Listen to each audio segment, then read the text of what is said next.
How do you do that? How can I help you become a better truth teller? Well, the first thing that I would say to you today is don't receive gossip. Don't receive gossip. Now, if someone steals and they get some stuff and they bring it to you and you know that they've stolen it and they try to pass it off to you and you know you have stolen goods and you still receive it, you're just as guilty as the person who stole it.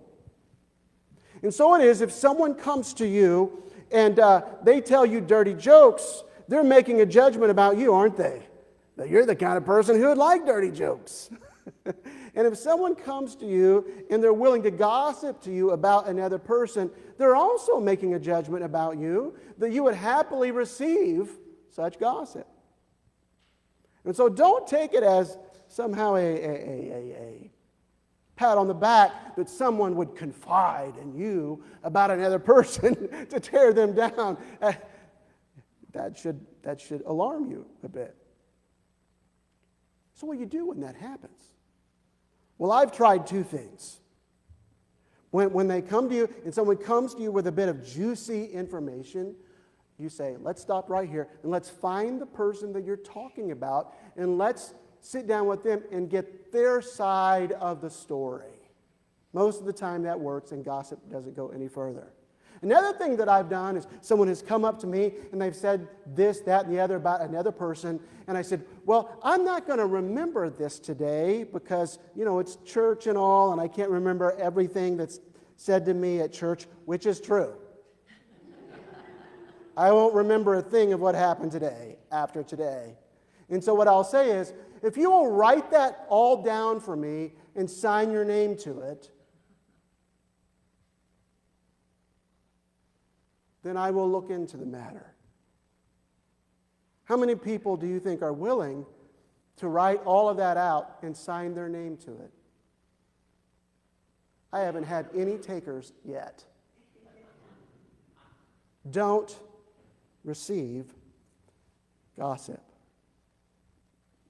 Another thing, don't destroy the dignity of others. There will be a few occasions where someone will come to you and they will actually share something with you that needs intervention. Sometimes people lie, or sometimes things happen that are worse than lying, if you can believe that, where you will have to actually confront a situation and you will have to correct somebody. But even then, I want you to understand this, even then, Scripture says when you confront, don't destroy the dignity of other people. God cares about people's dignity. And I've been seeing this all over the Scriptures recently, and it's been so heartwarming to me that God cares about guilty people. God cares about sinners. God cares about people who have failed. God cares about your dignity and my dignity. There's this interesting story in Genesis chapter 9. How many of you would agree that a pastor should not drink to excess? You agree? All right? Like if I showed up here today and I was just stumbling all over myself and couldn't stand up, that would be alarming, correct? Well, there's a guy by the name of Noah, a preacher of righteousness, who had a moment where he drank to excess in Genesis chapter 9. He had gotten over the flood and maybe he was a little bit depressed or traumatized about the whole thing, and so he plants a garden, he plants a vineyard, and it says that he drank, and he drank so much that he got highly inebriated, and he went into his tent, tore off all of his clothes, and went to sleep naked as a jaybird. That's what it says. And then it insinuates that in the process, he did something very unbecoming. Well, when this happens, Ham walks into his father's tent, and when he sees his father all splayed out in the nude, drunk out of his mind, Ham mocks his father. And he goes out of the tent and he spreads this information. And then when Shem and Japheth hear about it, they go to their father's tent. They wouldn't even walk in and look at their father. Rather, they walk in backwards and they take a blanket and they put the blanket over the top of their father to do what? To preserve his dignity. And you know what Scripture says? Scripture says in Faith's Hall of Fame that Noah was forgiven. And it says in Genesis that Shem and Japheth were blessed. But you know what it says about Ham, who did not preserve the dignity of his father? It says that Ham was cursed along with his entire posterity because he didn't regard the dignity of his father as something worth preserving. Isn't that something else? That is something else. Those who spread the news of sin may be treated far worse than the sinner. Oh, our generation needs to hear that message. Doesn't it? With all the canceling going on and with the internet and the new, all of this stuff. I mean, it's just like people are just hungry. They're licking their chops to get a hold of a piece of juicy information about someone so that they can do what? Spread it and cancel somebody. I mean, we're canceling people for stuff they said 15 years ago, 20 years ago, stuff they did like when they were in high school. Let me tell you something. That is not pleasing to God. You see, when Scripture says, do not bear false witness against your neighbor, what it means is build up your neighbor. Help your neighbor. Scripture says, do not say anything unless it is useful to build other people up according to their needs.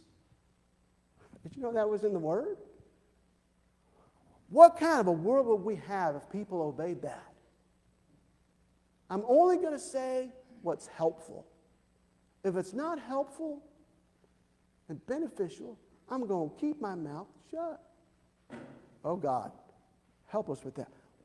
It would be a beautiful world to live in, wouldn't it, if we followed that advice? So how do you speak the truth? Don't receive gossip. Don't destroy the dignity of others. And then do judge yourself first.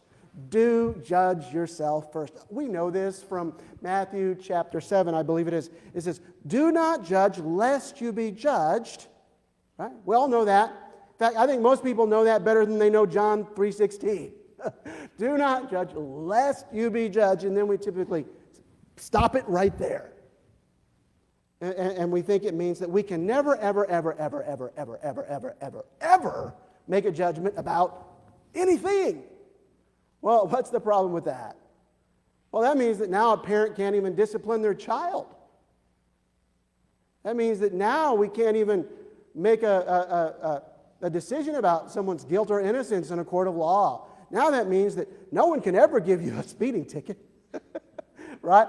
If we can't ever make judgments of any kind, well, that's problematic, right? So what does the text mean? We have to contextualize the text. It says, do not judge lest you be judged. For with the measure you use, it will be measured to you. What is this verse saying? It's saying don't be a harsh judge. It's saying don't judge unrealistically without compassion. That's what it's saying. In fact, it goes on to say this. Don't judge in this way. Don't have a big old beam sticking out of your eye and then try to pick a speck of sawdust out of your brother's eye. No, remove the beam, remove the plank. Then it says, you will see clearly to help your brother remove the speck from his eye. You notice that in the text? Read it, go home today and read Matthew chapter 7. We have a problem with this, don't we? I'm reminded of a woman by the name of Agnes. I always looked across the street and Agnes just gossiped relentlessly toward Miss Hernandez. Because Miss Hernandez, she would do her laundry and then she would stick out her laundry on the line outside to dry. And Agnes would always look at this dirty laundry that looked so dingy. Doesn't she know how to do laundry? Can't she use bleach? And look at their house. Even their house needs painting. And Agnes would go on and on and on and on about this every week. And finally, Agnes's husband had it up to his eyeballs with all the gossip and complaining. And finally he said, Agnes, has it ever dawned on you that there's no problem with Mrs. Hernandez's laundry? And their house doesn't need painting. He said, look at the window above the sink. It hasn't been washed in at least a year. So she took out a cloth. She wiped it, and this greasy, dirty film came off the window. Someone said the Talmud says, I haven't checked this out, so I don't know if it's the Talmud or not, but it sounds impressive. We do not see people as they are, but as we are. And I found that a lot of times that's the case. We do not see people as they are, but as we are.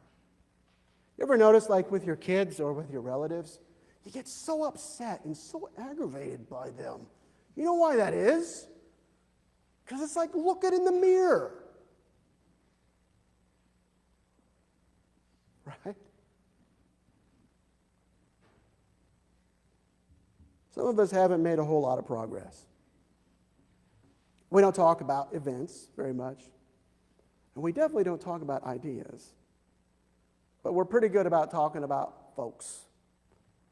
Pretty good about talking about other people. And what I want you to remember today is with the measure you use, it will be measured to you. Now, there's a dark side to that, and there's an encouraging side to that. If you're harsh and critical, and you're a fault finder, I wouldn't want to be you on the day of judgment. But if you're the kind of person who you're looking for a reason to forgive, you're looking to give people the benefit of the doubt, you're looking for a reason to mend fences, you're looking for a reason to praise, you're looking for a reason to help, and you see people the way God sees them as potentially righteous through Jesus Christ by faith.